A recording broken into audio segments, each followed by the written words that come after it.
So Rob Lunn joins us now. Rob, in that rare occasion where we're usually tracking down guests, you called us today because this Joe Paterno Penn State situation has really got your blood boiling. What is it you want to get off your chest? I mean, I just want to talk about the whole exit of Joe Paterno from Penn State, and more importantly, the people that are saying, "Oh, he shouldn't have had to leave," or this isn't how it should have gone down. He unequivocally he had to go. And, the whole landscape of college football, the whole thing about, raising young, productive future members of society that are student athletes, what you hear in the locker room, what you hear in the media room, what you hear on the practice field, what you hear on game day is we got to be accountable for our actions, gentlemen. It's all about accountability. That's across the board in Division I football. And in instances in college football where athletes have had some improprieties, they've been held accountable, whether it's the NCAA stepping in and making students ineligible for something as small as academic measures or substance abuse problems. They've rendered athletes ineligible and unable to compete. And you're talking about systemic failures of accountability in the Penn State football program. We're talking about Joe Paterno failing to properly act on allegations and accusations of child abuse, sexual molestation, and people are wondering why he's being dismissed from the program. Well, and where is the NCAA? Because if ever the term loss of institutional control could be used, I would think it would be used in this situation. Absolutely. I mean, the NCAA, George Paterno is Penn State and has been for many years. And, my hat is actually off to the Board of Trustees who made such a swift decision in getting him out of there. The longer that they held any sort of indecision, the more validity it gave to maybe this isn't such a big deal, and it absolutely is. But where is the NCAA on this? I mean, you have a coach in a position holding a job that if he was anywhere else in the country, he wouldn't even be considered it yet. Right. At 80-plus years old, to be a coach of a college football program, forget it. And yet here he is leading one of the, basically the public ivies, one of the foremost, academic institutions in the entire world publicly, as a head football coach at 84 years old. The NCAA should have stepped in long ago to remove him, and this is the sort of thing that you have to ask yourself, what exactly is the purpose of the NCAA if they haven't stepped in here yet and even weighed in on what's been going on at Penn State? Right. This is not a free car. This is not Des Bryant having lunch with Deion Sanders. This is not tattoos. This is not strippers that, you go out and listen, as sick as it is, they're legal, but even you say, listen, college kids shouldn't be there, whatever. None of that compares to what this is. If this isn't a loss of institutional control, then I have no idea what that term means. The NCAA has its hand in every aspect of athletic life. Whether it's regulations, whether it's actual, boots on the ground, NCAA reps and investigators, whatever. And you're talking about Jerry Sandusky, a child molester, obviously the allegations, and I know that me and you both read the 23-page grand jury indictment, and he still had access to the football program last week. A week ago. That's amazing. This is in the NCAA's scope. This is right in their wheelhouse. They need to be addressing this, and they haven't. And they failed to do so prior to this. And the other thing I want to bring up is that what goes on in a football program, we joke about being the hen house, but everybody knows everything. And if a GA brought an allegation to a head coach and brought it to a father about, possibly some inappropriate conduct in a locker room, you better believe that the other members of the coaching staff heard the rumors, heard what was going on, and that was all definitely magnified in '99 when Sandusky got passed over to be, basically the coach in waiting. Mm-hmm. And did it not send up any signals that a 55-year-old coach, basically in the prime of his career, the guy who's been credited with his great defense, linebacker couple of national championships, he retires. No other school came calling. Why did no other school come calling? Something smelled rotten, didn't it? Somebody? It absolutely does. And if the Board of Trustees wants to maintain basically I think the good faith and credit that they have already established by so swiftly getting rid of Paterno, I think, and no disrespect to Coach Paterno. I mean, I was recruited at Penn State. I've been there. Dick Anderson, I think incredibly highly of. He was my recruiting coach coming out of high school.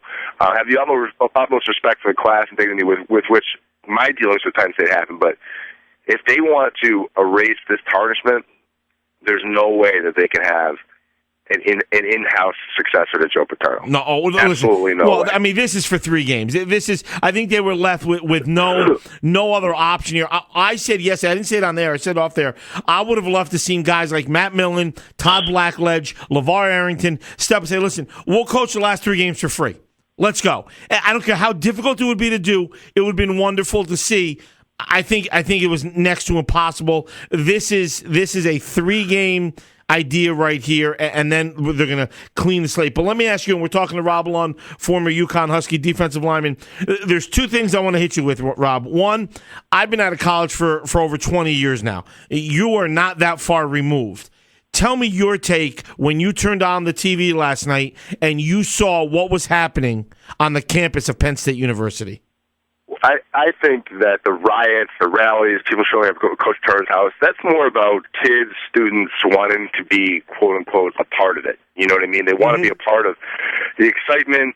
The mob mentality. Gathering as a student body. I mean, you see it, and I am in no way relating this to UConn spring weekend, but people get caught up in the moment of gathering with your friends and being in a unified cause. It's sad to me that I don't think out of the 2,000 plus people that gathered, I don't think many of them had read that grand jury indictment, because if they had, they probably would have been huddled in their rooms, really having a moment to themselves, trying to figure out what exactly it meant to be a Penn State alum at this point. And in all fairness, we don't want to lump in all the Penn State students because it's a large school and they weren't all out there. And I even played earlier today on the show, I played a couple of cuts from students who were interviewed on TV last night and did get it. They said, listen, he got what he deserved. This is a horrible thing. We shouldn't be out here supporting him. So forget it. So there are a few kids that got it, and I agree. Absolutely. The other kids, they were drinking. They got involved in the mob mentality. But let me ask you. Go ahead. I think that this really speaks to, and like you said, a lot of people did get it. But what is so serious about this situation is you're talking about a systemic failure of accountability, top to bottom, from GA to athletic director to school officials. I mean, you're talking about a failure of accountability, and not just in the bureaucratic sense of, well, this is going to cost us dollars, or these are budgetary problems. You're talking about children's and now young men's lives being ruined, boys' lives being absolutely ruined because people didn't know how to act in the correct manner, didn't know how to handle this correctly. Now, let me ask you from a football player's perspective. How, as a player, could you go in there, if you're a wide receiver on this team, and you're going to listen to Mike McQuarrie on Saturday, or today, or tomorrow at practice, and on Saturday at the game, how on earth can that guy be left on the sidelines for this game? I hate to so swiftly pass judgment on anyone, but as a football player, you often put the blinders on. You're in meetings. Your coaches aren't necessarily the men that they are off the field. Your coaches are what happens, Monday through Saturday in our meeting rooms, on the practice field, in the weight room. Those are the people your coaches are to you. You don't quite seem to see who they are as men until after you've graduated, until you get to have conversations with them outside of the realm of football. But with that being said, this kind of national attention, players, you kind of get that awakening of, my coaches do exist in the world outside of football. Mm-hmm. And in this instance, my coach had failed to act in a manner which he preaches to us, which is being accountable, which is being forthright, being honest, doing the right thing all the time.